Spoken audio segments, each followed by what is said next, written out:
Elementary and Elementary Department.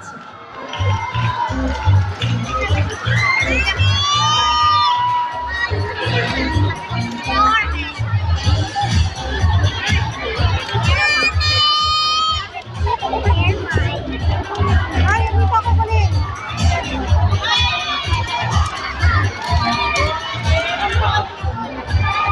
Ayan, ang cute naman ng ating mga kiddies and kiddos from pre-elementary and elementary department wearing their vintage attire. Yes, tama ka dyan, Sir Benson. Kaya naman parang bumabalik tayo ng 70s and 80s. Yes, no? Yun ang ating mga damit, no?